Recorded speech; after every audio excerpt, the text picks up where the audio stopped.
Oh, okay. Well,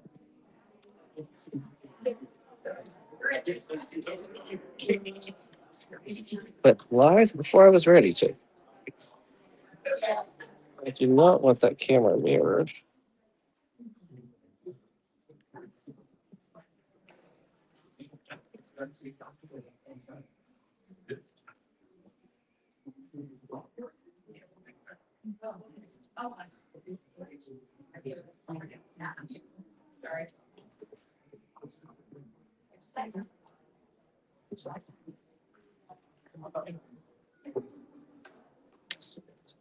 Sliding this chair, so you know, they want you to go top.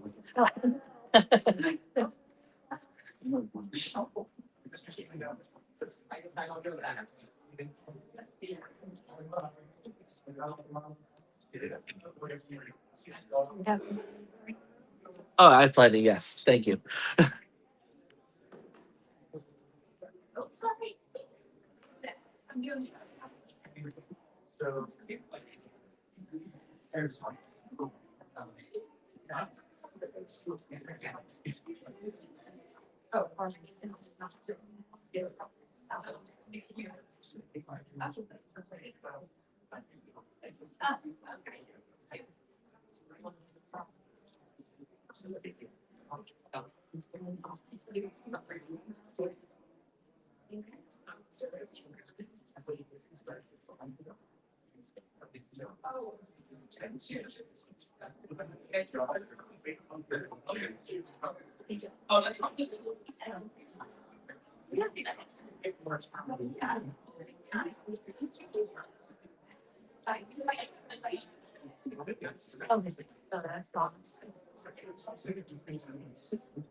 Figures that up. So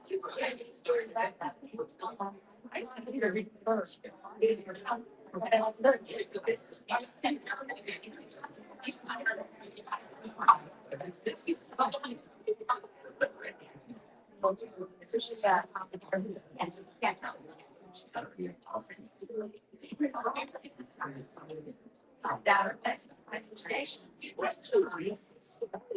I know.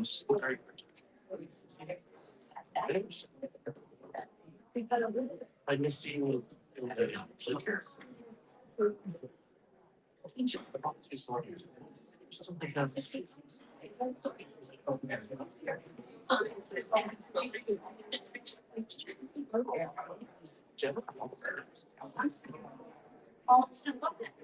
You know who's volunteering?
Good evening. I'd like to call the November 20th Board of School Directors Monthly Action Meeting to order.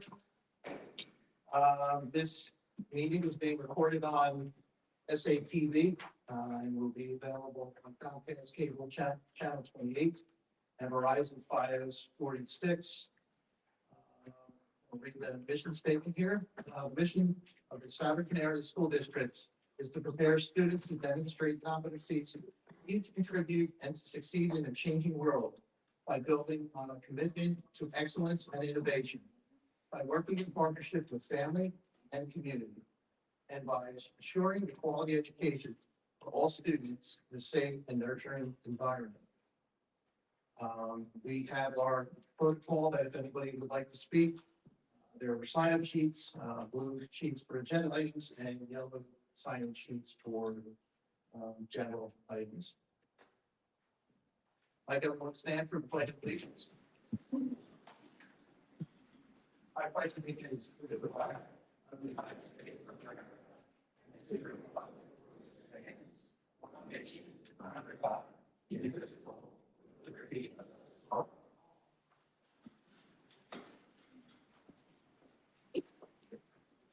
Roll call, Mr. Chandler. Mr. Barnes. Here. Gracia. Present. Mr. Braun. Present. Ms. Lizette. Present. Mr. Micah. Here. Mr. Keith. Landis. Nelson. Here. Ms. Wheeler. Here. Here. Form. Thank you, Mr. Chairman.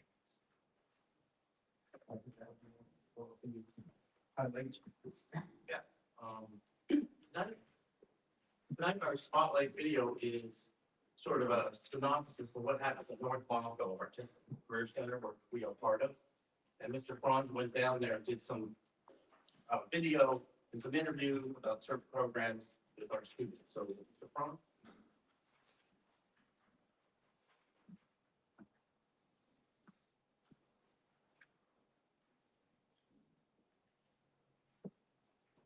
Hello, I'm Matthew McDevitt. I'm a 12th grade welding student in welding and fabrication here at North Montco. So welding started for me. My brother was a welder. I saw the cool sparks, all the cool things you can do, and it kind of drew me into building. I have a big imagination, and I can achieve some cool things in the welding shop. We clock in every day, clock in and out. It's a good practice for the real world.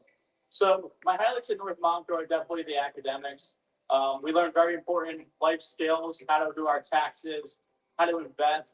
My classes are nice and tiny, so I get to learn a lot more, get to be more one-on-one with the teacher and ask a lot of questions. Things that are needed for life after high school or after college. I know people think of tech school and they think, oh, like you're going to tech school, so why would you go to college? But it prepares me to go to college if I wanted to. It's great. If you're looking into welding, 100% do it. Welcome to Philadelphia Toboggan Coasters, the oldest amusement roller coaster manufacturer in the world. My name is Tom Reddy, President, CEO, and owner of Philadelphia Toboggan Coasters, Inc. I've been here 48 years. We build wooden roller coasters all over the world. We're here today because North Montco Road Tech School. I went to it. I was a class of 1973. And I've had a special place in my heart for North Montco. But we have a young man that's been working for us in the welding division. And that is just one of these young men that just doesn't stand still, doesn't sit still. When he's done with whatever he's doing, he's looking for the next couple things to do. He likes a challenge. I think he's probably going to be one of the finest produced North Montco. And hopefully after he graduates school, he likes it here, that we'd like to keep him on. So a day to fill up toboggan for me would be starting at 7, going to 3:30. I get here, I clock in. It depends on the day. I'll weld some days. I'll clean some material some days. Prep. I get everything ready to weld. So I'm Maya Cruz. I'm in 11th grade and I'm in property maintenance. So originally I wanted to do carpentry, but I decided to do this class because it opens doors for 5 different things you can get into. So like you can do woodworking, plumbing, and then we do a little bit of like drywall things. I think it definitely helps me open my mind more. I had to help my neighbor fix her garbage disposal, and this class helped me be able to do that type of thing. I'm not really a socializer, so I think this helped me open up to more people, and I made a lot more friends than I usually do. Definitely focus on your classes instead of thinking, oh, I can go to tech, because you really have to focus on your grades first before you jump into that. Figure out what you like doing, not what everyone else likes doing, instead of going into the class like your friends in, because you might regret it. My name is Layla. I'm a 10th grade North Montco student here at Culinary. I've always just loved cooking. I watched cooking shows all the time when I was a kid. I would always help with Thanksgiving and family dinners, and so I thought, why not make it into a career? I just did it. Like right there. So now the next thing you need to do is cut. Flour. You're gonna add flour to it, a little bit of salt, then mix it all together, then you're gonna add half that egg. My name is Chef Moore. I'm a culinary arts instructor here. I actually was a student of this program back in 2004. Graduated from here. Now I'm back being a teacher. It's my 3rd year teaching. One of the best opportunities I think for these kids is to have somebody that went through this program, that was in their shoes, and to tell them that there is an actual career after this. Because 5 years after I graduated this building, I was a sous chef at Lebec Fit in Philadelphia when I was 24 years old. My goal in life is to make these students better than me when they graduate from the school or when they graduate from the post-secondary school. It hasn't really been exactly what I thought. It's definitely more hands-on than I thought it would be. I thought it would be kind of just sitting in a classroom and just learning. But it's more hands-on learning, actually being in the kitchen, which is what I love to do. I was making gnocchi today, just regular potato gnocchi. It's for lunch today, and there was like a bunch of us making it so it wasn't, just me, but it's for lunch today for the students here. What got me interested in North Monco was just the opportunities. Like there's so much, like with PIAP and co-op, there's so many opportunities. If somebody was thinking of coming here, I would say to just do it. You could always take it out of your schedule, then not do it and be like, oh, I wonder what would have happened if I went to North Monco. Just do it, try it out. So, just to let you know, the restaurant is open to the public for breakfast and lunch, their dates will be, just check their website. And they also sell their baked goods at the restaurant. And if you want a haircut, you want to get your hair done or anything else, about color, they are also open to the public a couple days a week. It's a phenomenal school down there. If you've never seen it, go to their open houses. I'm really proud to have been part of that school. And seen it grow to where it is. We are waiting list for that school. So the students have understood that there is a need for the trades. And they're going there, they're getting a great class A education, and they're getting jobs, getting paid lots of money when they graduate as 18-year-olds. So we are very proud of North Monco and with the other 4 sending school districts as well that shall contribute to that. Thank you, Dr. Gallagher. And I had the fortunate pleasure to serve on the JOC, but I also had a touch with the JOC. In my 35 years, we used many of the welders from North Monco, and a number of them became employees of ours. So it's an amazing program, and you can see I've used their haircut now. But it's amazing to see the dedication from the teachers there also. It is an extension of the 5 central school districts, and I would be remiss if I didn't thank Bill Braun for his many years of service there. He's a graduate of a technical school, and he's done yeoman's work as president there. So I'd like to give you a round of applause.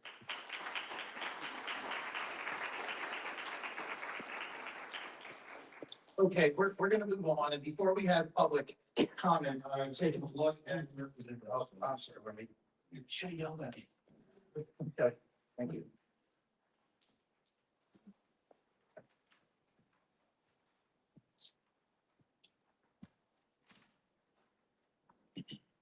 Hi, my name is Amy Lamont. I'm a junior at Souderton Area High School, and I'll be going over what happened. So Instant Decision Day was held on Tuesday, October 28th. Mr. Tom Overberger and Ms. Dawn Kester organized this event, and the 34 students that participated were awarded a total of $5,269,000 in scholarships. National Honor Society induction was held on October 30th at 6:30 p.m. in SAHS Auditorium. This year, we inducted 91 hardworking students. And we want to give a big thank you to Ms. Allison Todd and the Cornhole Club for hosting another wonderful event that brought residents from the Peter Becker community to the high school for a fun afternoon of cornhole. A veterans brunch was hosted by the Interact and Support Our Troop Clubs on Saturday, November 1st. Souderton Area School District was able to celebrate and thank over 60 veterans from our community. Thanks to Ms. Jen Detweiler and Ms. Allison Kircher for organizing this event. A big shout out to Ms. for organizing another successful blood drive at the high school on November 6th. We had 42 first-time donors, 61 products collected, and 183 lives potentially saved.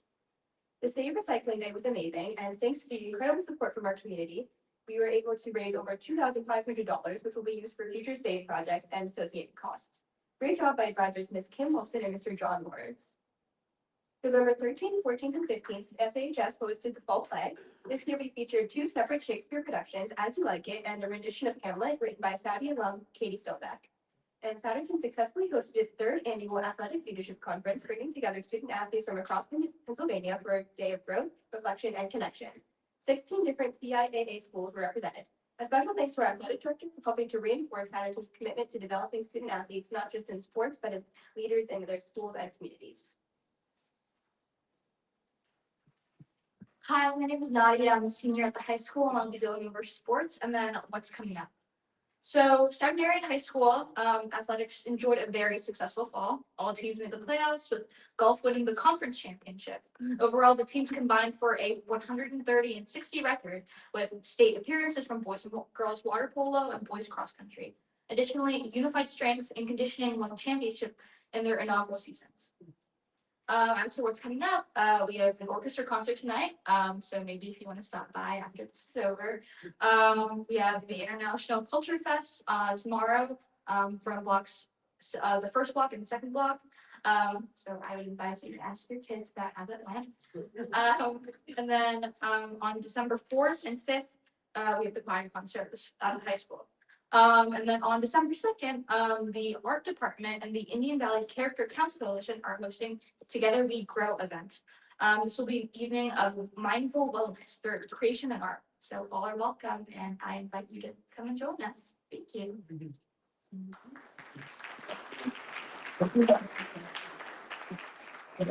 I did not hear the total number out. I was writing something down. So do you have that number again? It sounded impressive, but I want to make sure I heard it right. Yeah, it was $5,269,000. It's amazing. Yeah.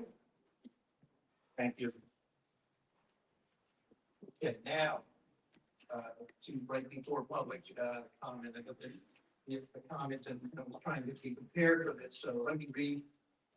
So hopefully help people out, heard what people have said. I think you're aware the board is looking to adopt 2 policies concerning board governance and conduct. Since the agenda items were posted, I have become aware of complaints in the public that the board is rushing to adopt the policy before our newly elected members are seated. In response to this feedback, I directed that the agenda be amended and policies be approved as a first reading tonight instead of a final approval. This will allow the policy adoption process to be taken up by the newly constituted board at future meetings. I want to stress that these proposed policies are related to board governance only, and they will apply to all board members, not just the former or soon joining board. They have no relationship to the instruction and support we provide to the students of this community, which should always be our primary focus. When our founding members are seated, they will have the opportunity in public to declare an objection, any objections to these policies. The first policy, for instance, would prohibit board members who are actively suing the district in court from participating in confidential discussions related to this district's defense of that lawsuit. At least one of the new members is engaged in exactly such lawsuit, and they will have the opportunity at a public meeting to tell what is wrong with such a policy.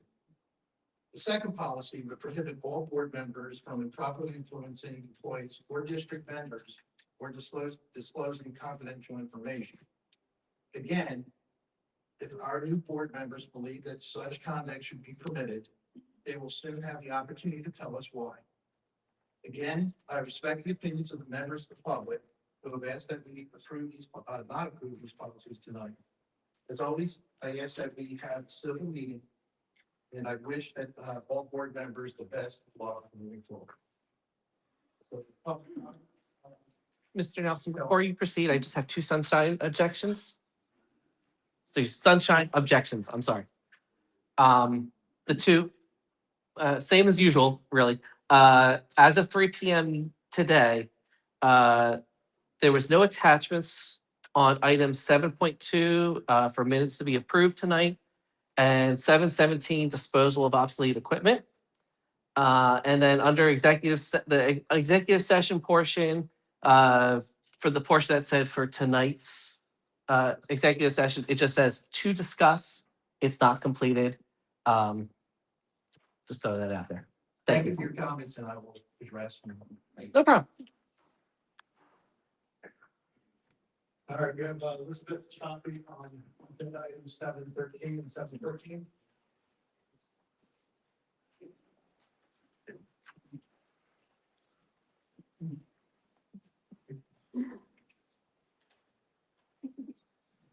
When the future board members won their elections, I thought that they would be sworn in and you would all act like professionals. And that they might find some disarray, maybe a lack of due diligence in getting requests for proposals for contracts, a lack of checks and balances, things like that. These policy proposals that you're putting forth tonight, which by the way, your explanation was nowhere near complete, are disturbing and have definitely changed how I feel about this board. You're trying to undermine the will of the voters by tying the hands of board members with restrictions that you did not insist upon previously is indicative of people with something serious to hide. As I've said before, if you were proud of your work, you would showcase it. Instead, you hide it behind protectionist policies like this and right to know request delays and objections. Again, what are you hiding? This isn't just a lack of transparency. This is a disdain for the community. Any board members who vote for this either aren't doing the job for which they were elected or were promised a free pass for whatever they want. I did get a heads up from a staff member that the administration passed along a directive through the teachers union that teachers were to stick to the curriculum and not delve into the topics like Black History Month. How many directives are there? That's not the secret though, is it? We're current or past board presidents working with nefarious groups like the ones that resulted in Central Bucks and Penridge losing their entire Republican school board majority. Are there deals with contracts or friends or whatever? Whatever it is, it's going to come out. Further, for violations of these policies, you were adding in punishments like removing people from committee assignments and admonishing for behavior that has historically been within the purview of the school director role. And that's very enlightening. When a school board member, who's up there currently, was questioned in front of witnesses on the Formica scandal right in front of Indian Valley Middle School about how he literally did nothing. He said he did something. He consulted his personal lawyer who said that if they did do, you guys did do anything, even removing Formica from a committee assignment, that could result in him suing the district. Is that your expectation? You stripping board members of rights, and then the other policies, what happens if they sue the district for violating those rights? After 12-1, you hold a 1-seat majority.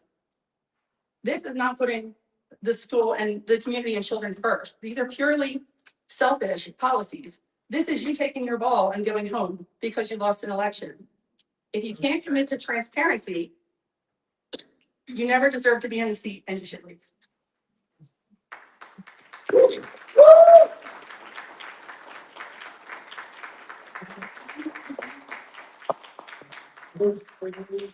On policy 11.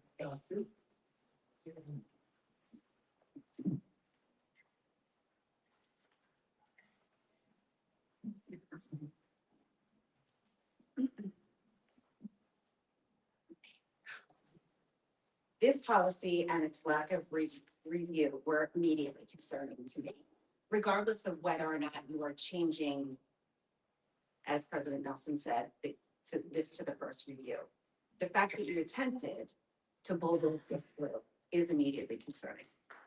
While I can appreciate the need for a clear chain of command, I wonder if this is instead an attempt to position yourself as the gatekeeper of information. Yeah. This policy clearly states that no board member is allowed to contact any teacher, admin, vendor, or legal counsel about basic things like services and operations without going through Dr. Gallagher. Is he your board member? Excuse me. You may get thrown out if you do that one more time. One more? Can I have my time back? Yes. Our board members need information in order to make thoughtful and responsible decisions for our children and our district. For example, if a board member wants to know if our food service vendor will be able to provide kosher ingredients for our lunches, they have to ask Dr. Gallagher. Then Dr. Gallagher is going to ask the food service vendor, and then the food service vendor is going to get back to us. And then Dr. Gallagher is going to get back to the board. If a board member wants to know how the decision is made for internships over the summer for students, that board member would have to find the administrator responsible for those internships and then have to get that information through Mr. Gallagher, right? This is a waste of everyone's time, and it treats the board members like children, which is rude. I'll also address that many of my other community members are here to say. Designating one person as a gatekeeper of information is not how transparency works. And for a group of people who say that they want transparency, that seems like the exact opposite. You are pushing this policy through without a first or a second reading in what feels like an attempt to control a new school board that no longer blindly follows your suits and asks no questions. You are trying to keep power when this community very loudly said no thank you to this mess. I asked you, and I appreciate that you responded, to delay this vote. If there is nothing nefarious behind this, then there's no reason why you should delay. Or why you shouldn't. delay. Please understand, this community is awake and we are very much taking note.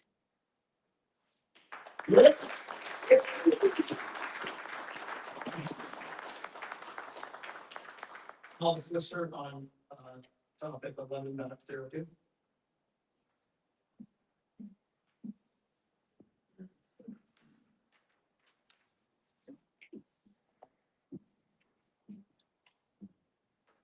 Alex Wisser, Upper Southern Township. I'm speaking tonight as a newly elected school board member, deeply concerned about the proposed policy. This policy is not about good governance or efficiency, and it's not about serving the students. What this policy does is limit the ability of duly elected school board directors to do their job. It strips the board of authority and it shifts it to the superintendent, creating an unnecessary power imbalance. We already have a comprehensive framework for board governance, the PSBA policy system. These policies are built on decades of best practices and legal guidance. Nothing about those PSBA policies requires this district to invent policy out of whole cloth. Yet that is exactly what this policy does. It rewrites the rules in a way that reduces accountability instead of strengthening it. And let's be honest, this policy didn't arise in a vacuum. A few weeks ago, voters in this community sent a very clear message. They want transparency and accountability. This policy reads like sour grapes over the election results. It sends a message before the new members have even taken their seats that the incumbent majority intends to restrict information and make it harder for the new directors to serve the public. That is not leadership, and it's not how an effective board operates. If this policy is adopted, the real harm will be to the day-to-day work of educating our students. When board members are prevented from accessing information and engaging in oversight, the district's accountability disappears. The proposed policy sends the message that some board members would rather change the rules than accept the voters' will. But the voters chose directors who campaigned on restoring transparency, rebuilding trust, and putting students first. Sabotaging those efforts before we begin does not serve students or taxpayers. I urge you to withdraw this policy. Respect the roles of every board member, respect the PSBA framework, and respect the voters. And let this board get back to what it should be focused on, which is serving the students with integrity, accountability, and collaboration. Thank you.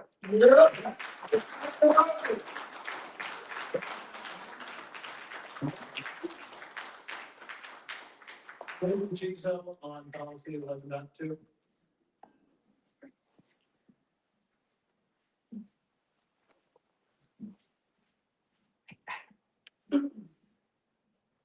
Corinne DeJazo. So my fellow director-elects and I were surprised to learn last week during the committee meeting that a new picture would be taken after we're sworn in on December 1st for immediate placement on the district website to show unity. I left the meeting believing it was possible for the administration and the remaining board members to work collaboratively with those of us who were recently elected, forming a board which is more representative of the district for the first time in many years. But then yesterday, I reviewed the agenda for tonight's meeting and saw that the first and second readings are being waived for two new policies, moving them to vote by the current board. I wanted to specifically address policy 011.2, board governance and board communication and information requests. Having attended many meetings previously, I did not recall if this had happened before. The minutes archive only goes back to 2005, 2006 school year, but here is what I found. There was not a single time where this occurred during a November action meeting of an election year. That bears repeating. Forcing the approval of new policies before new board members are sworn in has not happened in the last 20 years. And why would anyone be concerned about this policy and forcing it to approval 11 days before new board members are sworn in by waiving a first and second reading? There was a policy committee meeting just last week where it should have been discussed, but was not. I'm left to make my own assumptions about the purpose, as many community members are too. It must be designed to silence those who were elected by more than 8,000 members of this community on November 4th. As someone who has spent a career in operations, I can't help but find this proposed communication policy to be inefficient. If every communication is required to flow through the superintendent, it will prolong decision-making and waste taxpayer dollars. He or she is not hired to babysit the board, but rather to work as partners with them. The board of directors is elected to provide oversight of the superintendent and not the other way around. In the corporate world, we know that time is the ultimate currency. It's not endless, and it should be treated as the valuable commodity that it is. Funneling all communication through Dr. Gallagher is as inefficient as telling a community member to send Mr. Taylor a right-to-know request for simple information that should be readily available when they know Mr. Taylor only has 1 hour a week allotted to these activities. So what about that unity that we were told about last week? I sincerely hope that it is more than a picture, because our community deserves better. That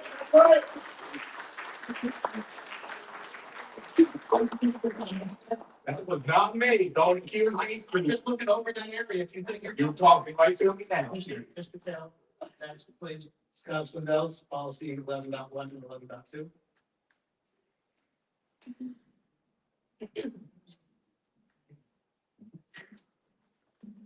Talk louder.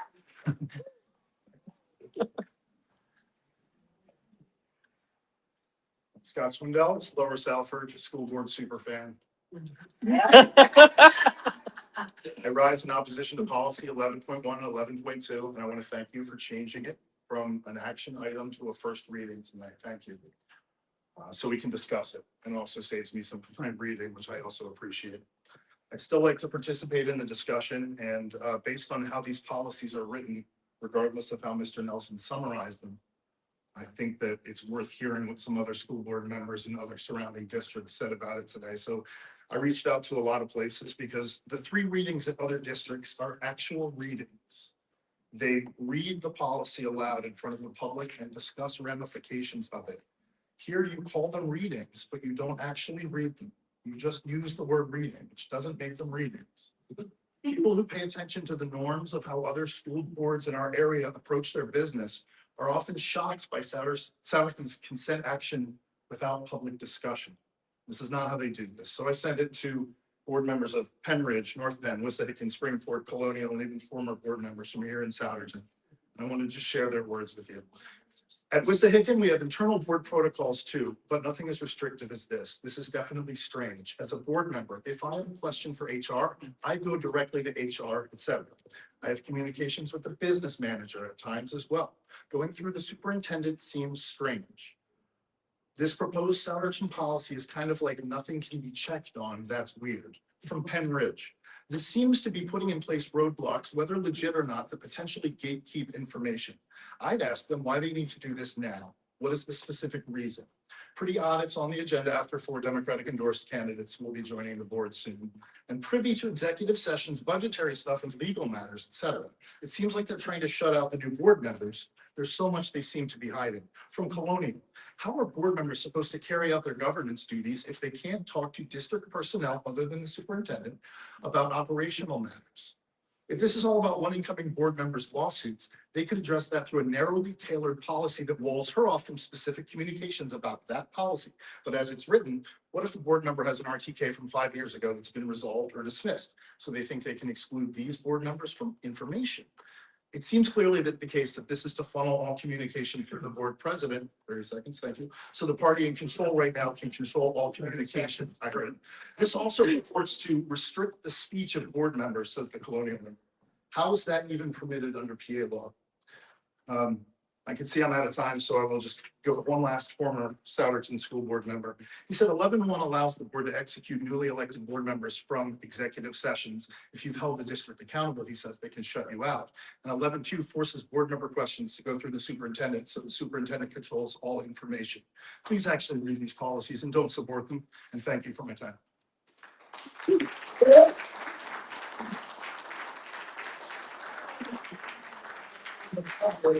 Scott, screaming out loud or something, please stop. Glad, don't do your who's and hollers. Every time we run a policy like that.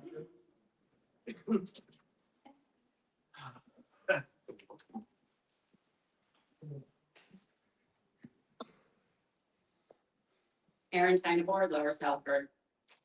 I'm a parent of a child in this district. As a parent, I have called district administrators such as Dr. Hay, Mr. Taylor, and Dr. Katie Kennedy Riley on a few occasions to ask questions regarding district operations, records, services, or decision-making, to quote the language in this policy. They have kindly answered my questions each time I called. Under this new policy, you're proposing that even a duly elected member of this board cannot contact Dr. Hay, Mr. Taylor, Dr. Katie Kennedy Riley, or any other administrator or employee to ask any questions regarding district operations, record services, or decision-making. So you're telling me that a sitting board member has less rights than a parent? That doesn't sound right to me. We've elected these board members to represent us, to represent our interests. How can they have less access to information than I do? Or do you mean to tell me that when I call the district office, my calls will all be diverted to Dr. Gallagher? I'm sure he would really appreciate all those calls from parents. The first paragraph of the policy states that the purpose of the policy is, among other things, to enable the quote, effective allocation of administrative time and resources. Is that really true? It sounds to me like Dr. Gallagher will be quite busy serving the role outlined here, and he will be spending a lot less time on what truly matters, which of course is the students. So what's the real purpose of the policy, and why now? Are you worried that these 4 new board members are going to storm in here and demand too much information? You're making assumptions about these people in advance. They're just people. And you are all supposed to be adults and not children. Can you not talk to each other first before trying to push a policy like this through? You're being litigious about this right out of the gate. What about the calls for civility and unity? You're only showing us that this is all lip service. Of course, we already knew. And that's why we've elected these 4 people. So thank you for showing us your true colors. I suggest you withdraw the policy and grow up.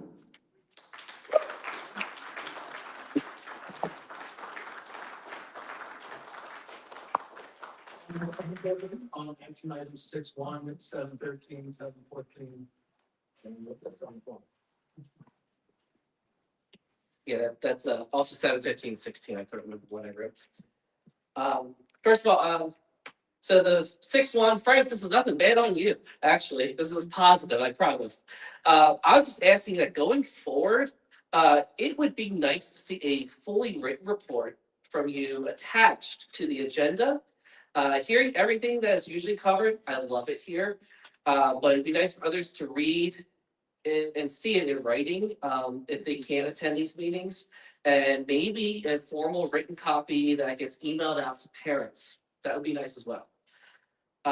Regarding 7.13 and 7.14, without trying to sound redundant to other comments heard tonight, please note the optics introducing this policy 2 weeks before an entirely new board composition takes hold. Especially when the remaining 5 were the loudest campaigners of transparency 2 years ago. This does not show that you are transparent. I'm not going to speak tonight about what's good or bad in these policies because there's a little bit of both. But no matter how you want to put it, the optics and timing are suspicious, maybe retaliatory.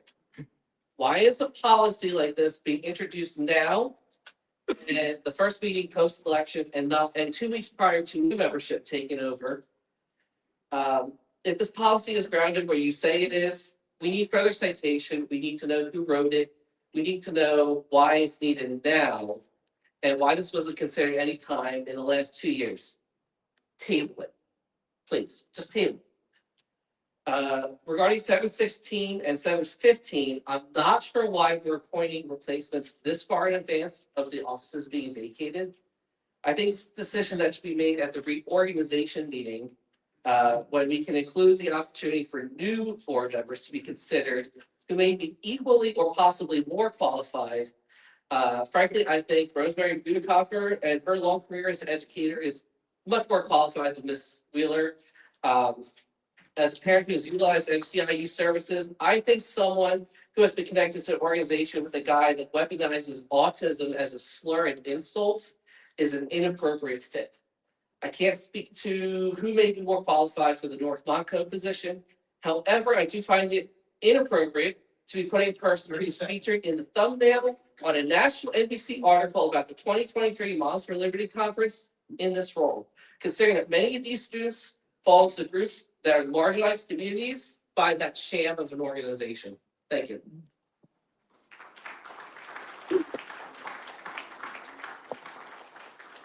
What we're going to do for on new policies. Mr. Walter, if I can say, I also was an educator, but I do appreciate that. Thank you.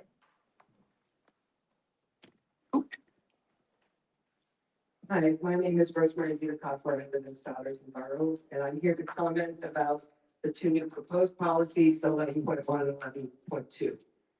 When I read these two proposed policies, I believe they are designed to impede the ability of the school board to govern effectively. I wonder what behind the scene issues this board has been experiencing that compel you to propose these policies, which have significant impact on the roles and responsibilities of board members. We, the Souderton District, are paying the Pennsylvania School Board Association thousands of dollars for their assistance in updating the Souderton Policy Manual. How much input did the PSBA have on these two policies? Since these two policies did not appear on the policy agenda last week, I believe that they were written after the committee meeting, and I'm left to wonder. School board members are expected to be ethical, to maintain confidentiality, and to recuse themselves for personal connections or conflicts of interest. I can only assume that members of this board have found themselves lacking in one or more of these areas. If you believe it is necessary to create such a detailed set of policy to sanction poor behavior. These policies are solutions in search of a problem. Help me understand how these policies will improve the governance of this district. Because my impression is these policies are intended to hinder and create barriers. Thank you for your time.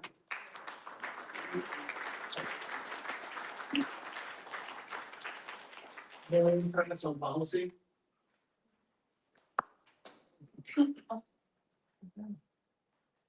Hi, my name's Maureen Kratz. I'm from Lower Southbridge. Oh, I'm sorry, I did. I was originally coming up here to thank you guys, and it's actually written on this paper if nobody believes me. But then we have Mr. Nelson, like, what's up, dude? Why are you going on like lying about what these policies actually are? Like, you are like Epstein level cover up here, guys. It's disgusting. And everybody sees it, which is why everybody's here.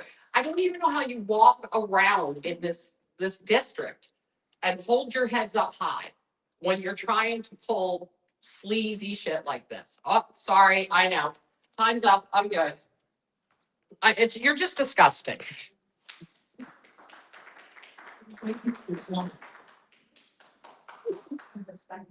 Pam Bateman on policies 11.1 and 11.2. I was listening to you. You want to talk to me about that? Anytime.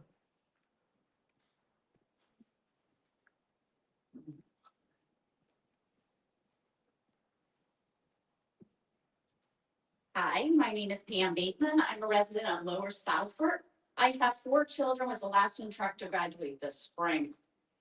I am sure that any lawyer would probably advise that these fast track policies are the way to go. I disagree. These policies screen procedural litigation avoidance, and these types of stances typically fail. A better defense against litigation would be transparency, accountability, and kindness. I know some of you, Bill Braun, you taught my kids wrestling. I walked with Nick's wife. Andy did our loan a long time ago. And last email, I emailed you asking to accommodate the building. Remember when we couldn't all fit in here? I was one of them outside. That's not kind. It's this type of board behavior, including these proposed policies that cause litigation. Treating all of us as neighbors first, rather than adversaries, plaintiffs, or defendants would go a long way. Let's foster open and transparent communication and prioritize alternative dispute resolution. I know at some point during the Formica's talk, there was talk about bringing a group together. I haven't heard a thing about that. I would love to be on that committee to bridge gaps, because there's a lot of issues here in the community. By pushing these policies through tonight, thank you for not doing that, is not treating us as neighbors. It's making us wonder why you're not transparent. While you are expecting the opposite, this action tonight will lead to more expensive legal advice and ongoing suits. Being a good neighbor would reduce the district's liability. Voting yes builds a wall and makes a bold move. Voting yes builds a wall. I'm asking you to vote no to these policies and make the bold move of laying down your swords and armor. We are neighbors. All of us are neighbors. We want the best for our students, teachers, and schools. I look forward to a future of this board that has opposing viewpoints and watching you come together as friends rather than two adversarial Facebook pages. Please start that process tonight for the sake of our community. Thank you for all of you sitting up there. I know this has not been an easy position since COVID. I appreciate your time, commitment, and service. Make this a win for the community with relationships over policy. Let's stop the roadblocks and build bridges and pathways. Let's choose us being neighbors first.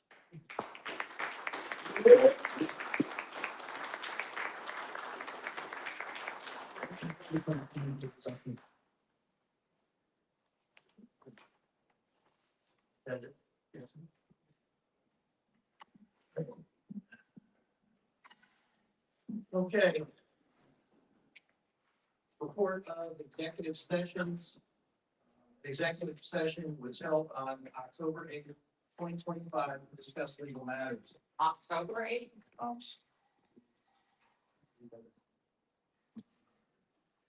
November, apologize. The session stated was approximately 30 minutes. An executive session was held prior to tonight's meeting to discuss personnel matters, legal matters, and confidential settlement and release agreement. Session lasted about 13 minutes.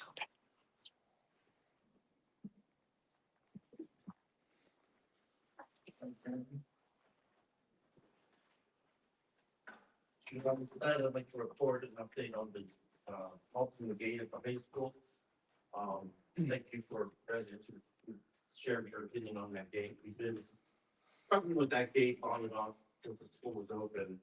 We've had changes along the way, but we did open the gate in the afternoon 2 weeks ago for the dismissal time for students who park legally in the parking lot and teachers. And it's open from 2:45 technically to 3:15, but we don't even need it open that long. I was there yesterday once again, and we were able to exit maybe 200 cars very quickly and safely, I have to say. I observed it. And that has made a big change in the afternoon traffic flow around the campus. So I want to say that's been a positive change. Of course, the gate will be open for large events. And also, we are no longer locking that gate. I didn't realize that the ambulances on their own would go to that gate, even though they were given the front entrance address. So if an ambulance or God forbid, if some other first responder comes, which actually happened this week. And the ambulance was able to get into the back gate to go treat a child who was hurt in gym class. So the gate's no longer locked. It does stay closed, and then we release the latches if we have to. But the gate will not be locked any further, and it's always going to be open in the afternoon. And it's been open in the morning for years for drop off and arrival. And buses cannot use the gate. It's not meant for buses. It's meant for just cars. And in the afternoon, it's a one-way out gate. And I observed it 2 times, and my officer, Pat Deal back there, is there every day monitoring the safety of it. And I think the thing that stood out the most to me when I've been doing this is the kind of cars our kids are driving. And so I'm happy to report that the campus traffic in the afternoon is much safer. And also, this will be a big difference when spring sports starts. So when spring sports begin, there'll be a big difference around the campus because you won't have all this traffic trying to get out one way. So I want to thank you for listening to me, and we will keep monitoring. Question. No, if you don't have questions. No question. Tomorrow, I think, Nadia shared, we have our first annual international festival, which I'm looking forward to attending tomorrow morning at Bay School, where students will be sharing about different cultures and experiences. This is a great, I've wanted to have this happen for years, and to get things done, we need students who are motivated, and this is gonna be great. I can't wait to see it happen tomorrow. And You can ask the question afterwards. thank you, I appreciate it. Thank you so much. And finally, I want to recognize our board members who are leaving tonight. I'll start with, what's that? 12 years on the board, and you served on the MCIU board, and which you were very proud of. And I appreciate all the commitment and the hours that you brought to the board, the work of the board, and your passion. I will miss you, but we know you're welcome to come back and visit. And but thank you for your service.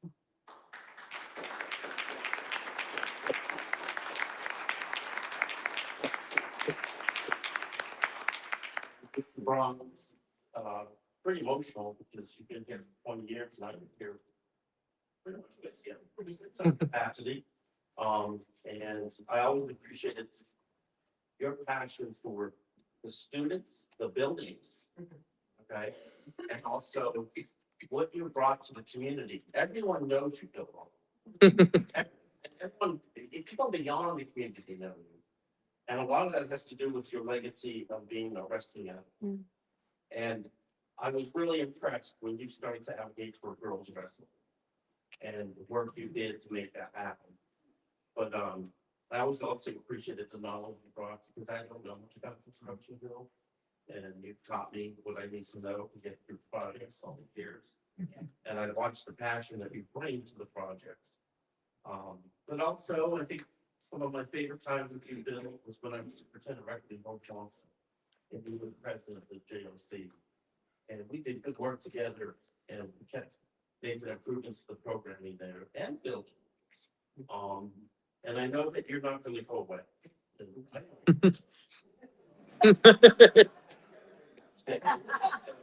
I just want to, this is again, countless hours.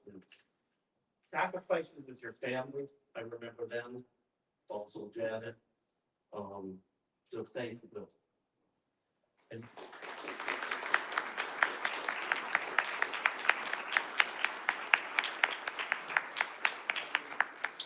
it's a pleasure meeting you when when I was principal of your child's school, particularly Amber, your daughter, who is a great, she's not a kid, but Amber is just salt of the earth, and I was part of that.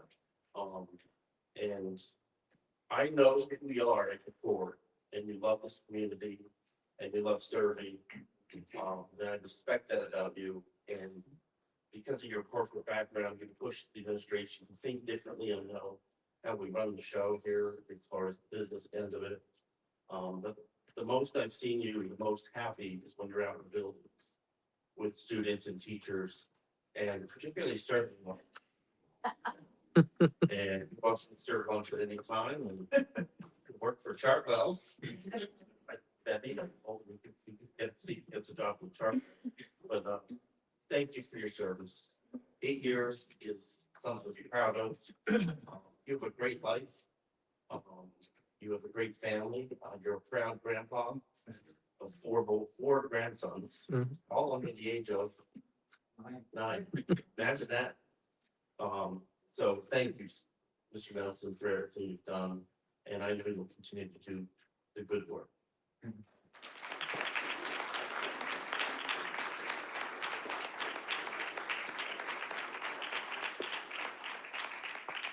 So at this time, I would like to recommend to the board that they approve the consent action items 7.2 to 7.19 as presented. Board members are invited to remove an item from the consent action agenda if further discussion is needed.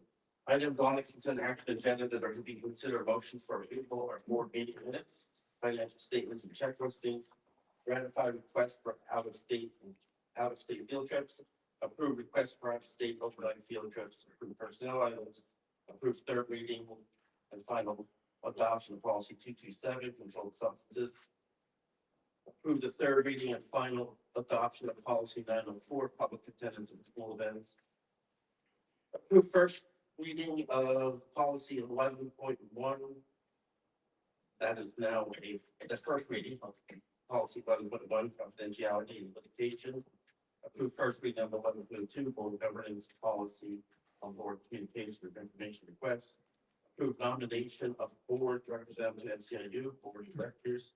Approve SASD reps to Norfolk Center Joint Operating Committee. Approve the disposal of excess, obsolete, non-repairable equipment. Approve a confidential settlement release agreement. Thank you, Dr. Calvert. Do I have a motion to accept the consent agenda? Move. Mr. Nelson, I would really like, sorry to. 1 second. 1 second. Okay. Moved. Second. Second. Call for question. I would like to vote that we do amend the policy 11.2. I do hear what the community is saying about us going through the superintendent. While I do absolutely respect the chain of command and going to and not going above superintendent, I do think in some ways it could be absolutely detrimental to some of the things that we do. Hearing that we can go to you as a parent and not a board member, maybe that should be reworded. We will.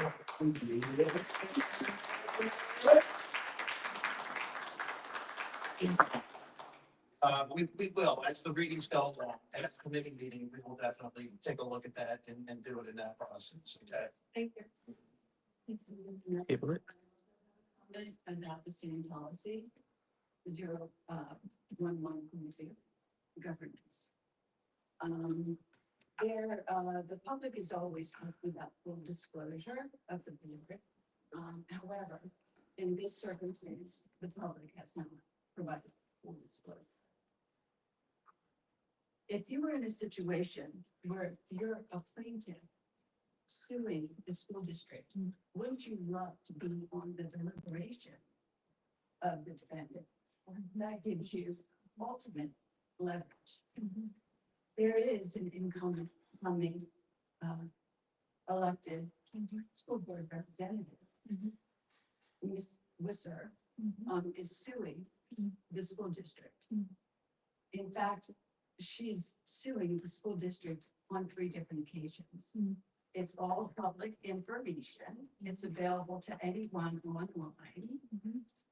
And I can give you the numbers so that you can easily look them up and find them.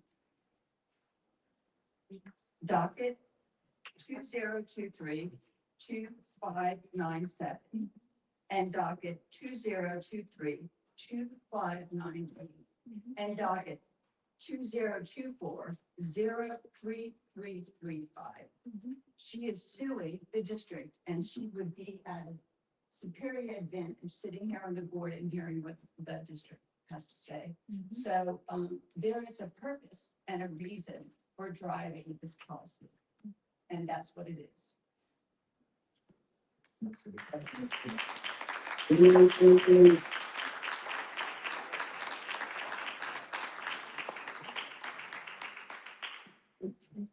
So any other questions? All in favor? Put this on the agenda. Any opposed? Motion passed. We do have, two action agenda items. The approval item for 8.1. Mr. Nelson, the administration would like to recommend item 8.1, approve personnel items for winter, spring, community ed instructors, and approve personnel items for support staff. Do I have a motion in the second? Second. Questions? I do have to abstain from 8.5, as my daughter is still working. Thank you. All in favor? Aye. Opposed? Motion approved. 8.2 is a little different. We don't have to remember here, but we still have to go through the same process. If you move 8.2. I said it. I mean, it's 8.2. Oh, here's now. So, okay, so, that would be Mr. Son is one of the, and it's not here today. I'm sorry, an employee. Okay. Future meetings. I'll give you the motion. Oh, the second one too, I thought he said. I put them on together. We couldn't. Accept that. So, I have a motion to accept, consent. 8.2, move. All in favor? Aye. Opposed? Okay, motion approved. All right, future meeting, December 2nd, here at the district administration building, the reorganization meeting. December 10th, board committee meetings. And Isn't that December 1st? it said December 1st.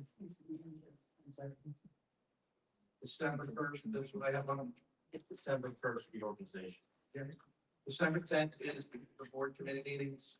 December 15th, Monco, and December 18th, the school board action meeting. Okay. Report of the solicitor. I have just two quick items. First, I would like to put the members of our board on business. Thank you for your service. All along, you could be a school board member, and I can see you firsthand on this board and other boards. The amount of time you have to devote to being a school board member is a lot of time. You give up time with employees and families and other endeavors to serve your community. Whether people agree with the decision you make or not, you make difficult decisions. And you give up your time to serve the community. And there are members of this town that served in some of the most difficult times. And if anything, for 20 years, I have practiced in education law. We served during the time of COVID. We served through the time in which we had other issues here in the district. And I wanted to thank you for your service, your willingness to serve. And I wish you all very well. And I will miss the opportunity to work with you, but I certainly look forward to working with our new members who will be joining us in a couple of weeks. Second of all, I wanted to wish everyone a happy Thanksgiving. I hope everyone has a restful time, lots of good food, good time with family, and I'm interested in some rest. Thank you. Okay, board members, unfinished review, business. Yes. Okay, Ms. Lizette. I would like to address some misleading information that's been in the public during the meeting. That was administered by the new incoming board members. One item that they said was that Souderton School District is on state watch. I looked, that's also online, and I couldn't find Souderton on that watch list, but I did find something else. There is a website, schoolgrade.org. It's available to everyone. It has, shows Souderton on school grade ranking as well as other schools. Montgomery County has 79 high schools with about 53,000 students in those high schools. And they listed the high schools in the top 10. Lo and behold, Souderton High School is in the top 10. I don't know how that fits, that Souderton School District is on the state watch list. Couldn't find them on the watch list, but they're in the top 10. Souderton ranks number 10 on that list. As well, the elementary schools were ranked. Excuse me, excuse me, no comments, please. As She well, has her time, you had your time. the elementary schools were rated on schoolgrade.org. It's available to all of you. Montgomery County has 185 elementary schools with approximately 61,000 students. Even more impressive, on that list of top 10 schools, Souderton has 3. They have West Broad ranked number 3. They have Burnfield ranked number 8, and they have Oak Ridge ranked number 9. Therefore, the statement and claim that Souderton School District is on the state watch list, which cannot be found, is false. And furthermore, it is on Souderton, on the schoolgrade.org list as being one of the best schools. There's other false statements. It's been floating around there throughout the campaign, missing $8.7 million. That's a lot of money to be missing, seriously. Missing $8.7 million. You think somebody would notice that over now? The $7 million, there's no reference or context given to this. It was noted in a performance and compliance audit. The report was filed December 2020. I think we're in 2025 now. The dates of the audit covered 2015 to 2019. And what did that audit find? I will read it verbatim. The district did not have adequate internal controls to obtain and report transportation data, and therefore could not support over 8.7 million received in transportation reimbursements. So what happened to that 8.7 that is coming up now in 2025? Actually, it's in the same report. Somebody chose not to look at the conclusion of the report. In the conclusion, the district, and in quotes, acknowledges that historical records were not maintained in full to provide to the auditors during their engagement. So the district enacted, this is at the time of the report, enacted the following changes to its internal controls and record keeping process. A matrix has been developed clearly defining the roles and responsibilities of both district and transportation contractor staff. The matrix includes internal control processes and record keeping responsibilities for all data components required equally. It was addressed back in 2020 when the report came out. Second, training materials from the PASBO, Pennsylvania Association of School Business Officials, has been shared with district and contractor staff regarding record keeping and data collection of transportation subsidy reporting. The district has addressed these findings.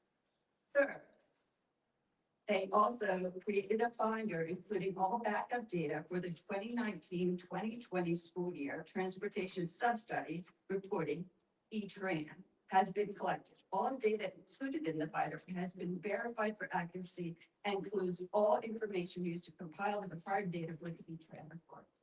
So there's another claim against this board from a report in 2020, which covers the dates of 2015 and 2019.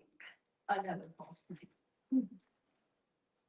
The debt. They said that Souderton has a debt of $347 million. Who of you consider your retirement funding a debt? Does anybody? Can you pay it off? Who would want to pay their pension funding off? So what did they do to come up with this $347 million? They included the liability, which is not a debt, the liability of the pension funds in there. So either these people are trying to falsify the data, or intentionally, avoiding it. So, I give it to you. The facts. Thank you.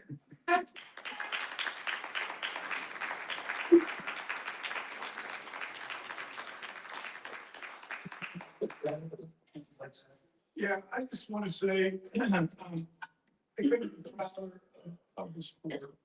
Steve, Bill, Andy, and who else? Janice. Sorry about that. Serving on this board, yeah, the real thick skin. And you need to stay focused on the kids and avoid all the noise. And we get a lot of those. And you have to have a passion for it. Every single one of you has taught me a lot since I've been here. I know I came in like a hurricane and created a few storms. But behind the scenes, you were true to teammates. You didn't call me out publicly like they wanted you to. But behind closed doors, you guys told me I was wrong. And you taught me about it. And that's what strong teammates do.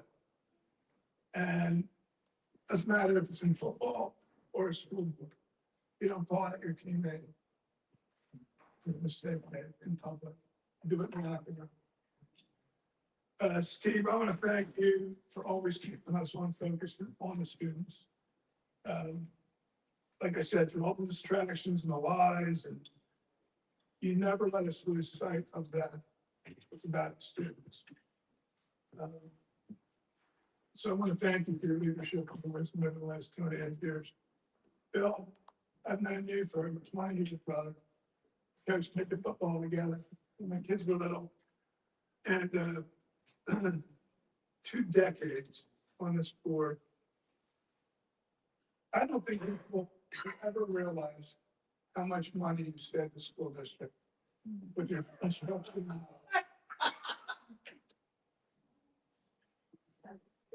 How is that? It's so insane. That's not appropriate. Anyway.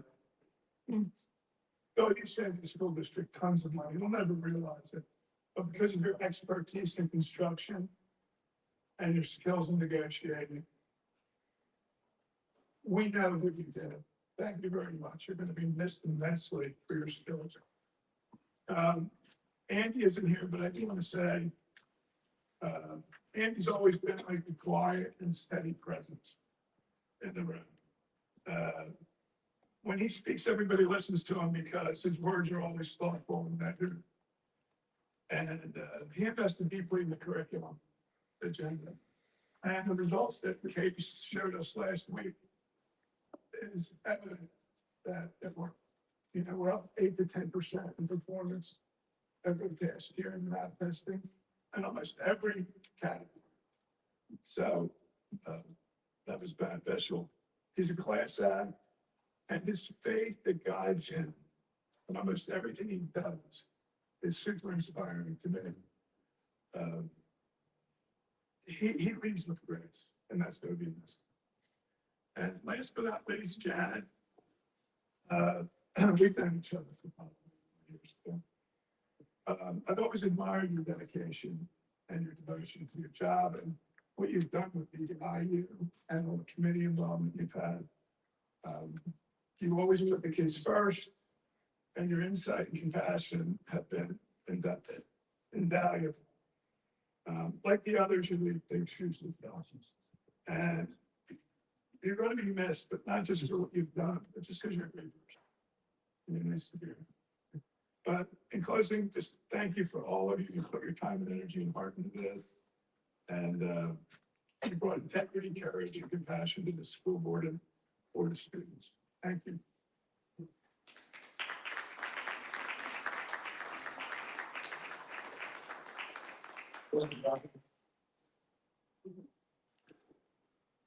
Thank you, Mr. Nelson. Bill, you really summed it up very, very well for everybody. Everybody went somewhere between there now. For me, it's sad occasion. It's, consider you all friends. We've served quite a lot together. Been through a lot of love. Been yelled at. I'm sure we're gonna be yelled at soon, but it comes with the job. But you all handled it very, very well. Stood tall. And continued, as Will said, get the kids first. Take the hits and just keep going. I'll carry a little bit of each of you with me throughout. It's been wonderful. I'm hoping you all come back to the screen again. Steve, I know this will be difficult, but you get 3 minutes. 6. 3 and 3. 3 and 3, okay. It's not very. But, I do wish you all well. You're gonna be great when this goes. Thank you.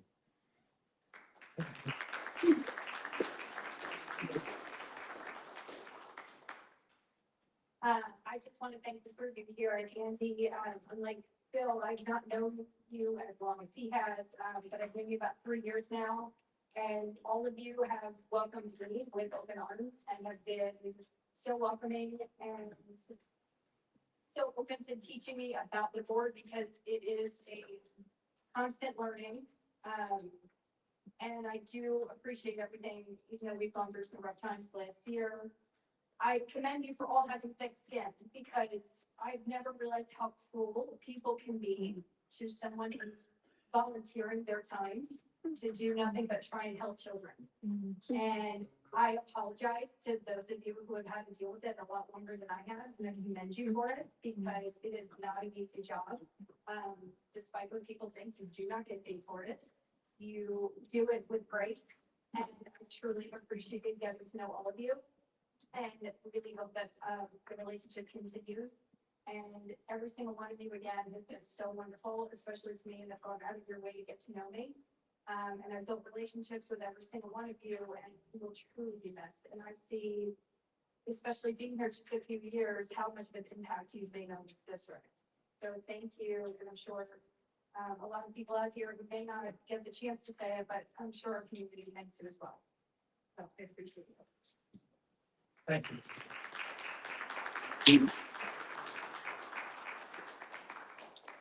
You know, just having the opportunity to sit on the board with people that were so hard for the community. Being one of the new board members is just really been an honor. I've learned from every one of you guys. So, I just, want to wish you the best. And I'm sure you'll be around, but, the knowledge and the work that you brought to this board that you shared with us really been phenomenal. I just want to thank you for that. So, best of your work. Thank you.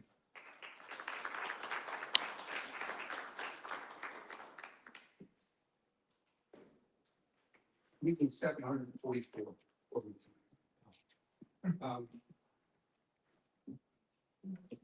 People ask you why you serve. Over the last couple of weeks, I've been sitting there writing stuff down. My wife turns and says, "People, it's not about you." I wasn't gonna sit up here for, told you guys for 2 hours, 20 minutes, whatever. What went on for I sleep here? I could write a novel, but that's at another time. But it's always been about the children. And it's hard because, you know what I'm saying, the first time I ran was about building new high school. I was asked to run because of my construction by Mr. Barnett. So, you're right, 4 years. I was endorsed by both parties back then. You go to second term, I said not done yet, so I went again. And I gave my son, which is one of my shining moments of being a school board director, his diploma. So I think I'm done. Now, the told one comes walking and said, "Dad, you got money again."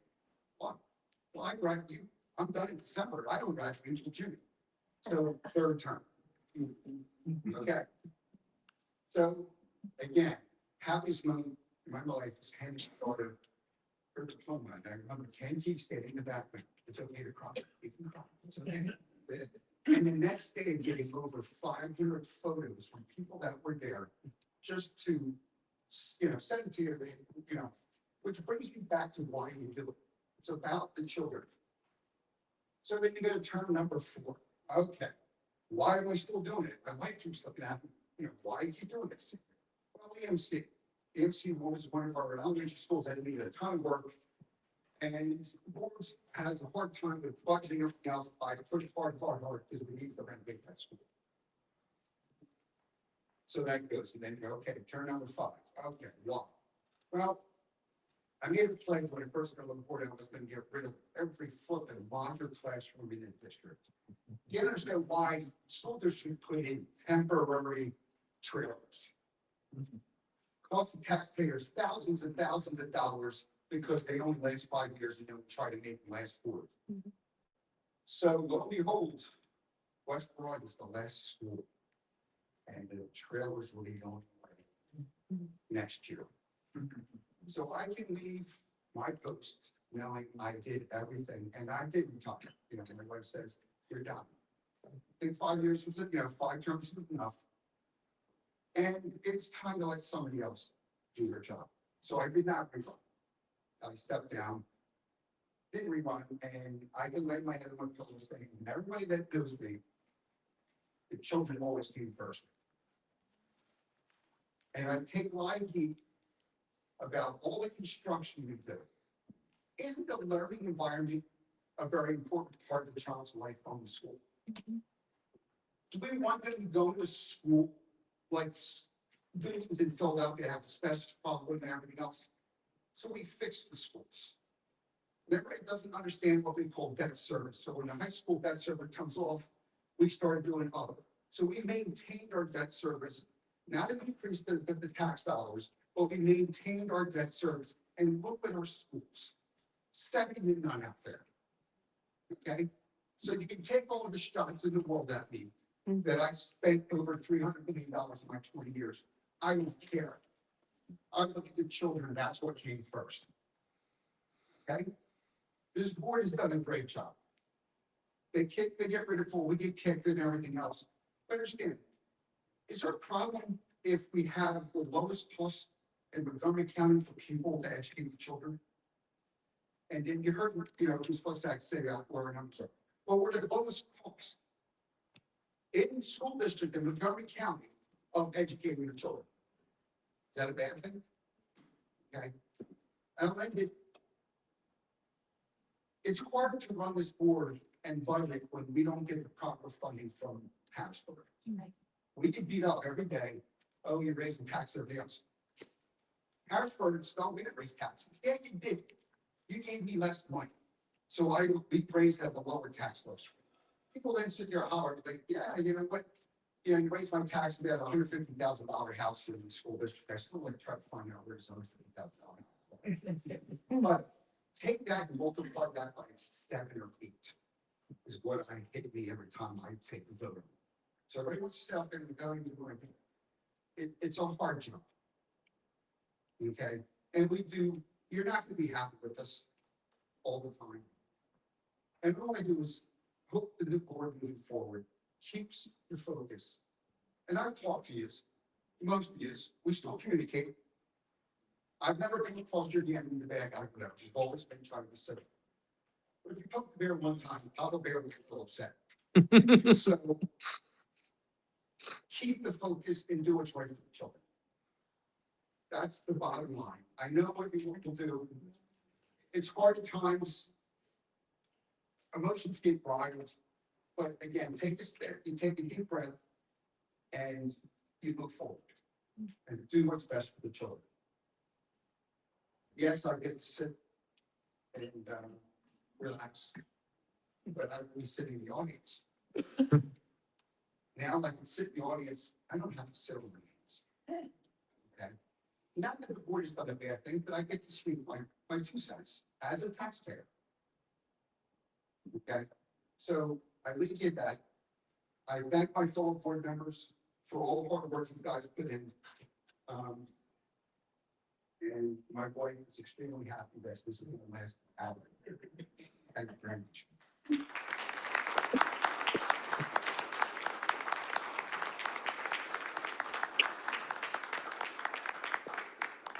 So at about 5 o'clock this evening, I went to go print out my final copy and speak. And I think I have a different plan.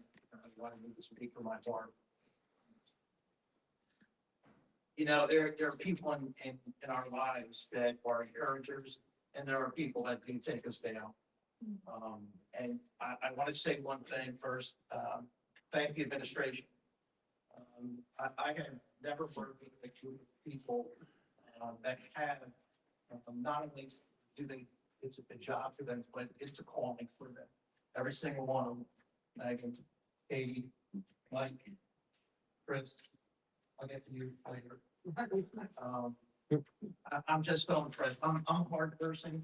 I demand, perfection at times, and it's hard. And you guys have handled me well, giving information for the board, especially through COVID. Again, I did the same job that you did during COVID, and just amazing to deal with the number of kids and people that had teachers. It was amazing. This district is amazing. And with curriculum, Dr. Penny Wiley, I just watched from the 8 years that I had from the beginning when we first started looking at math and the data that we have. And as Blizzak talked about, the increase that we have, the information that we get from them, just the adjustments that we can make pretty much on a dime and not waiting for other information from the state. I just appreciate the leadership through the computer stuff.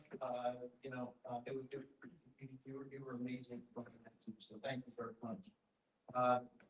Mike, it's not easy. And you at times have to tell us some really difficult things. And I appreciate that you stood your ground, and we're a better community because of it, because we were able to be able to build those buildings because of some of the things that you've done and reallocated. Really do appreciate that, and appreciate the conversation that we have because finance and data. So thank you for everything you've done too. Dr. Hay, like I say always, you have that nice, calm, steady, calm me down type person. So I appreciate everything you've done. You've filled in a lot of gaps that are there. So I appreciate that. I appreciate the friendship. Frank, Dr. Gallagher.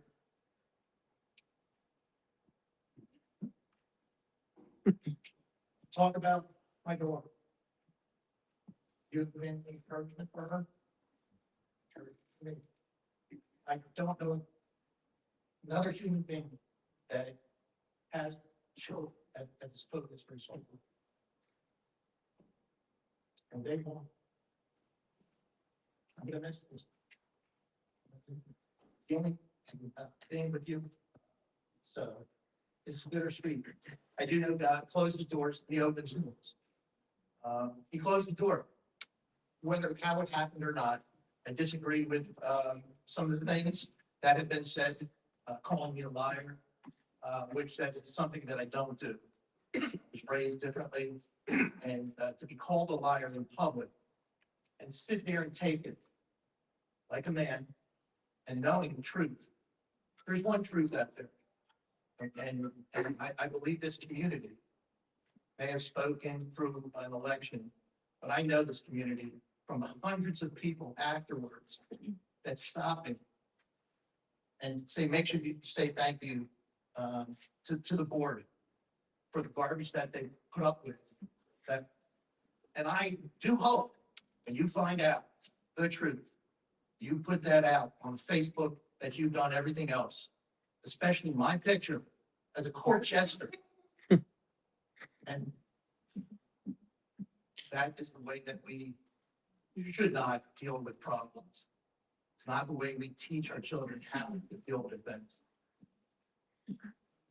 I do appreciate every board member here.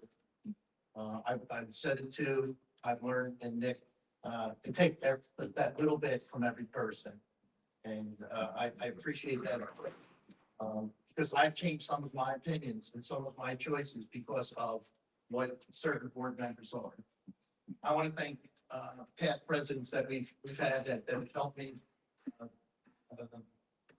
Scott Jelinski and Ken Keith. They they mentored me along with Donna Sharon, who have that servant leadership. And I do appreciate that. And, I'm gonna miss everyone. I'm not going away. 6 minutes. So, 6. Quite a agenda, but. But, no, I thank everyone and, I just wish everyone a happy Thanksgiving. We all have a lot to be thankful for, even when garbage goes on.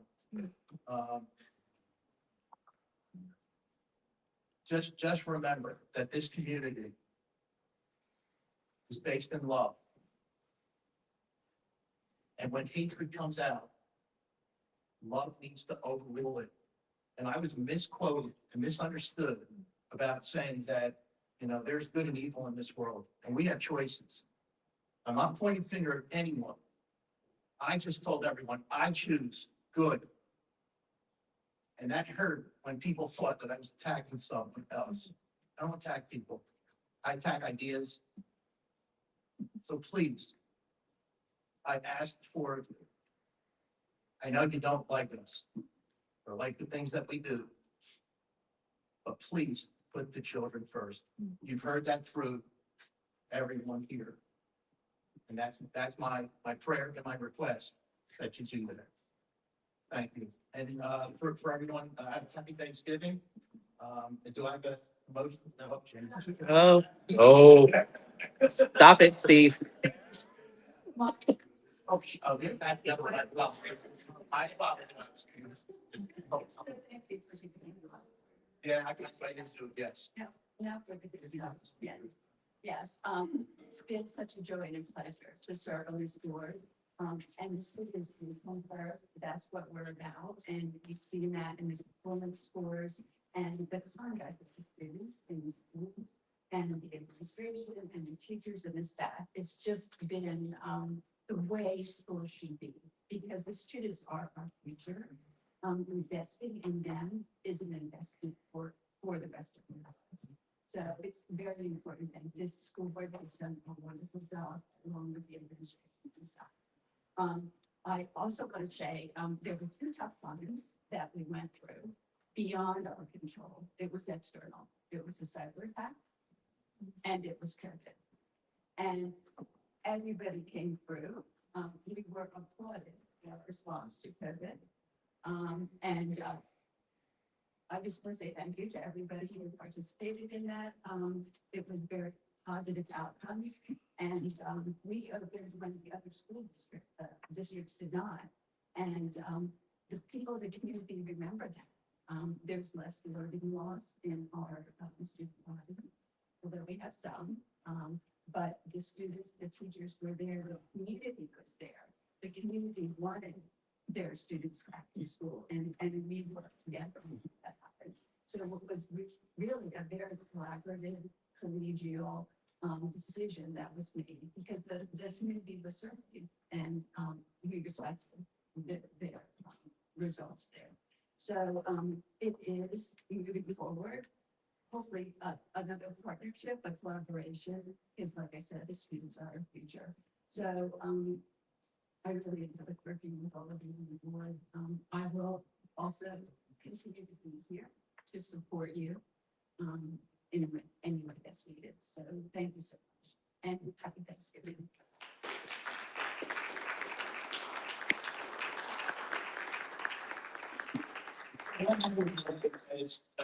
As Flitzak was speaking, and I miss him, and I do apologize, but we have some great principals. I've gotten to work with them, and they are phenomenal. And I'd be remiss to not thank the students. And what I've seen over 8 years is I'm just very, I feel very hopeful for the future. They work hard. They show what it's like, and we've honored them in here. And I wish that in our papers, we don't look at the garbage of things, and we honor those students, and we honor the positive things that happen in this district. So with that, we have our public comment, Mr. Taylor. We have Alex Swisser on the high school back eight.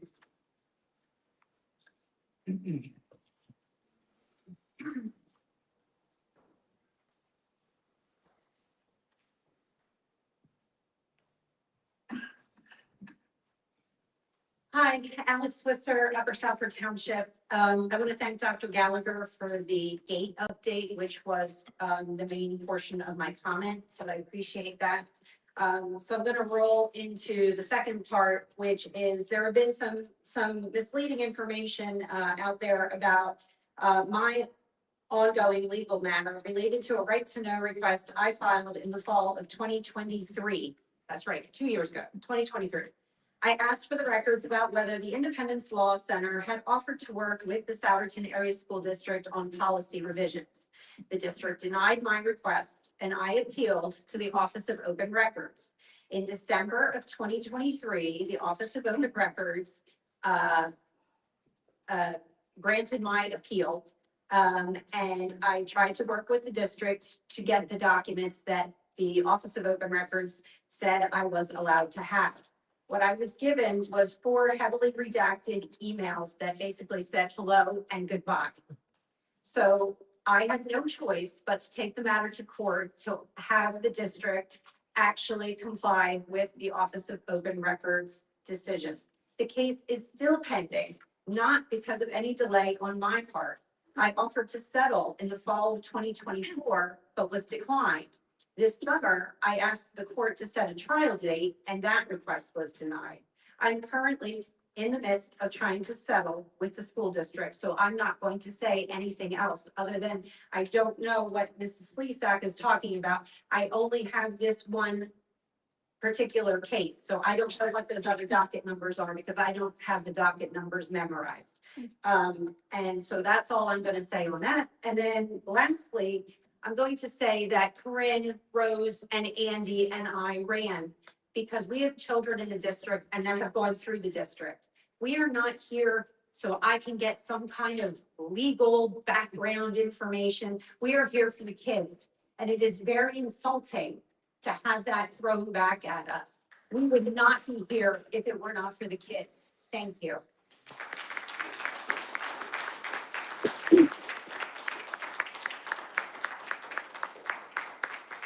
On New York.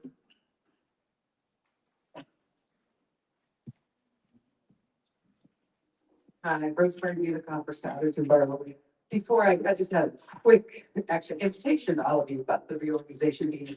I do want to mention that the statistics that were brought up on Mrs. Flesack, they are readily available on the internet. It is from the PA Future Ready Index. It's from the Department of Education. These statistics have been presented at board meetings. I've been coming for 3 years. We just need to have accurate information about how the children are doing. I'm here for the children. I was a teacher for 35 years. FutureReadyPA.org.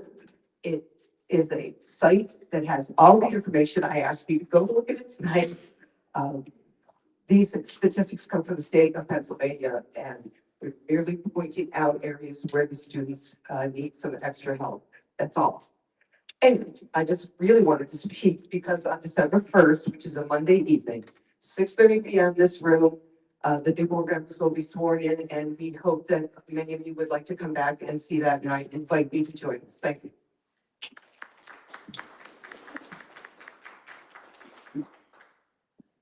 Maureen Kratz on the high school games.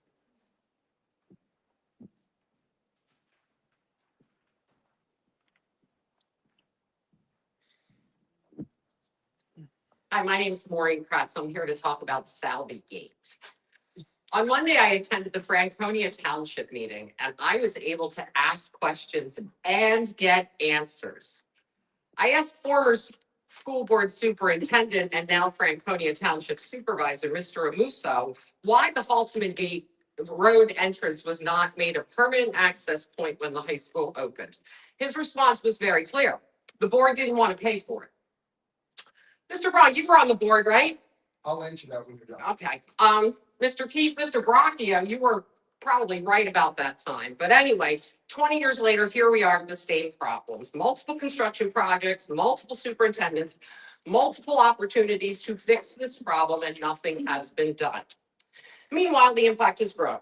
Lower Road residents can't safely leave their homes during peak traffic times. Halterman Road homeowners have reached out to me. They've been dealing with students and parents driving on their properties to get to school, speeding down their roads. Some fear for their children standing at the end of their driveways waiting for school buses. And despite these safety concerns, the board has not even taken the basic step of seeing if we can reduce the speed limit on that road. Since August 2025, we've had 2 emergency responses that were delayed because the Halterman gate was locked. And despite all this, the district found $6 million to put in a new turf field last year, bringing even more athletes and spectators into the campus at the same time students and buses are trying to leave. Yet still hasn't addressed the most basic safety access issue at the high school.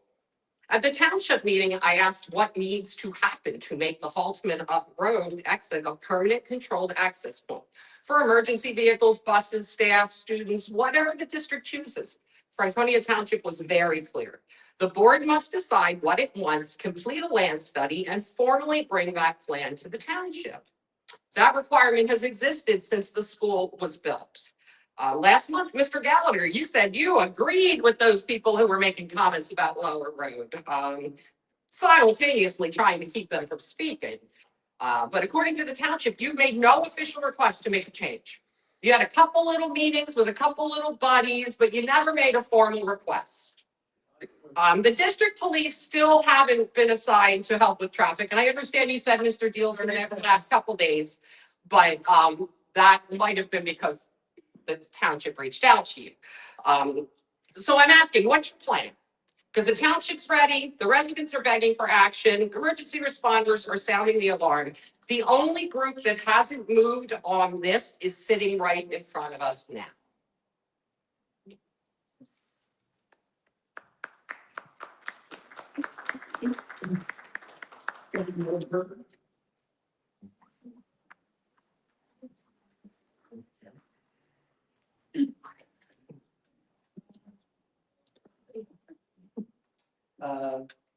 Quick addition to what I was going to say, Janet, your discussion where you listed all that stuff, that should probably be put on the actual agenda. I mean, we couldn't get a resolution that we were resolution we were requesting put on the agenda. That should have been on the agenda. But this moment could not come soon enough. People have taken the rally call serious enough to bring us much needed change. There's no longer a monopoly. And there's almost equal representation of the community, as there should be. A toast to hoping things do change for the better. Here's hoping the gas valves are shut off and the rooms can finally ventilate. No longer do we have a one-sided panel. No longer will we have rubber stamping, and no longer will we have secret decisions made in the dark without proper community feedback. All sides will have to come together in the spirit and tradition established 250 years ago, right here in this Commonwealth, to peacefully transition power and find ways to work together for the common good of all, not just the select privileged few.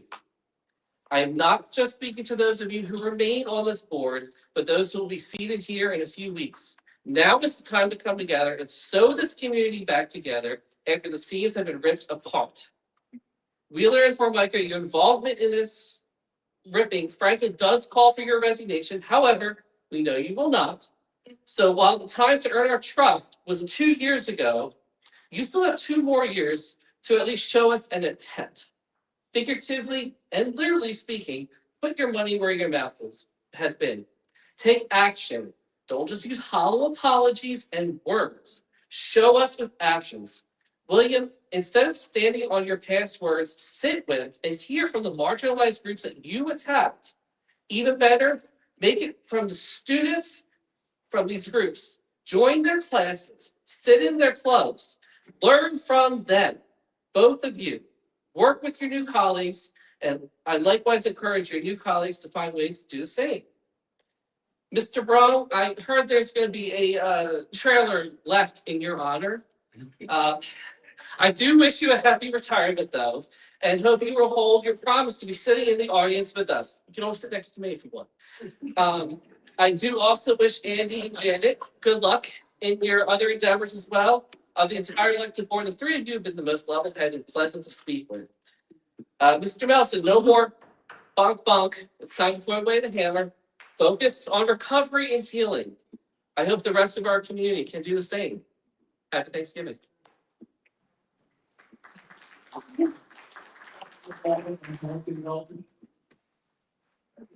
right, anyone, good let's go.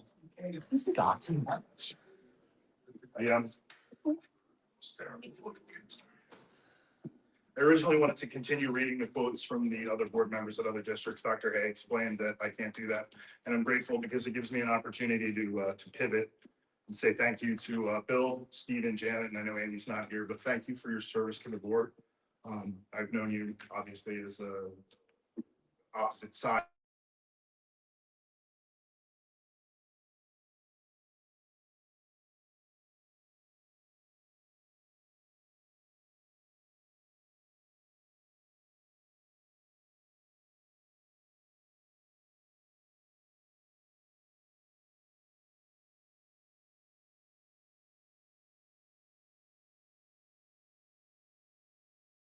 And up there to talk about things.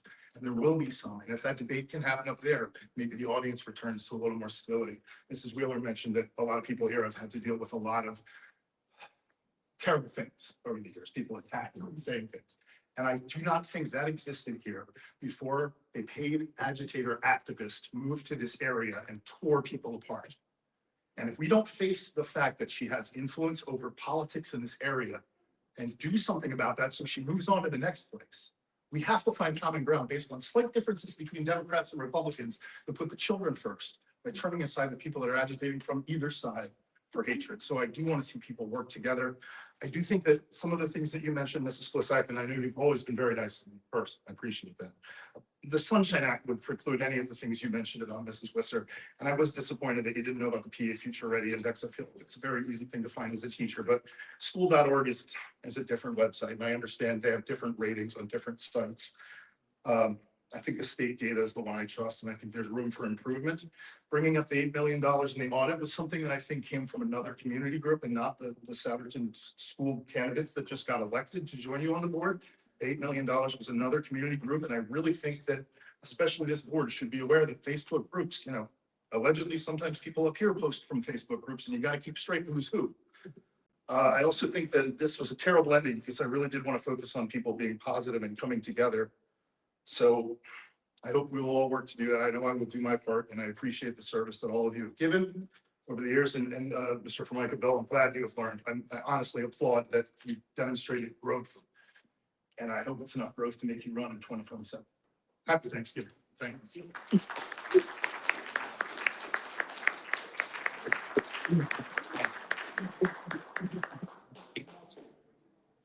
You might like to meet I'm just gonna follow something different. I was on the board when we built the high school. Okay? I wanted to be at the township meeting on one day, but unfortunately it was my last meeting at the vote tank. Okay, so I did put Park Street. When we went to build the new high school, the land development showed, because when you build a road after a certain distance, after 850 feet, you must have emergency exit. That's the gate. So that was on the original land development plans from day one from the township. Okay? I'm going to respond to this, and she's talking right to me. You're listening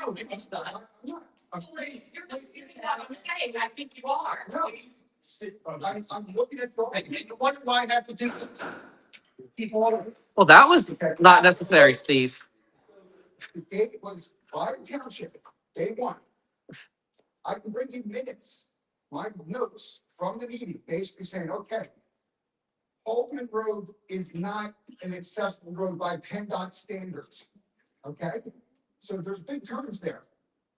We asked the township at the time. Now, I don't know what the township meeting wants to say. I wanted to go to this meeting because there's not a township supervisor there that was part of the board when they approved this school. I will. Thank you. Okay, let me finish. Okay, so In my minute, we asked them, okay, if the road had to be improved, what would the cost be? Oh, we'll get back to you. They never got back. We never said we wouldn't do it. We asked for a price. Okay? So years go by. It's a gate, Mercier government, and the school body has changed. When the school first opened, maybe 50 kids drove. Now we have 350. Yes, it's a time maybe we do a new traffic study, yes. But this district did not sit on their hands. It was the township that always says. It was the legal saying this gate is on them. We could not open the gate by Franconia Township, not the Souderton School District. Go back and look at the land agreements. Look, I have been doing my best to sit here and not. I'm not arguing. I'm not going to argue. I'm just giving you what you said is on the record. That should be on the record. This is why we voted you guys out, because you don't let anybody else fall. See, here's the problem, and I'll say this, we are not to go back and forth in these meetings. They are business meetings. Stop information though. Would you please stop and let me talk? Do not interrupt me until I'm done. So we had committee meetings. If we want to discuss that at a committee meeting, we can, and that's a little different meeting. This is a business meeting. We give you public comments. It is not a Q&A. So we will, if you want to come up afterwards and talk about what you have, we will do it. Because we do not need, it is not productive to go back and forth. And that's It's not productive for you and I to have a private conversation, so it's either. That's that the community should be able to. Okay. That's all. That's right. And So so if someone is making comments about the township, now the township guys should be able to respond, because it's. he can come up and tell us and we'll. Quietly, right, under. Under where it's off the camera is what you want. All right, do I have a motion to adjourn? I apologize. Do I have a motion to adjourn? Second? Second. All in favor? Aye. This is why you guys lost the election. Ciao, Jeff.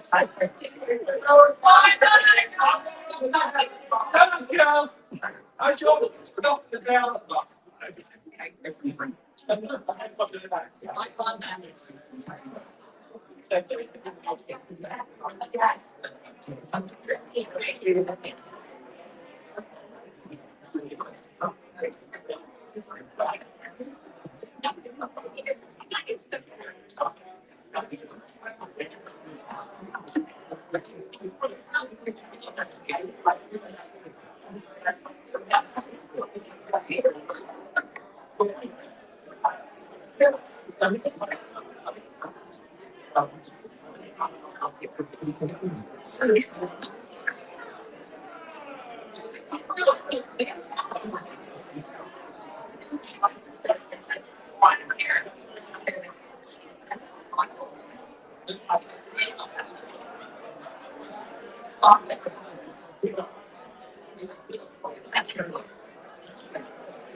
Thank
you.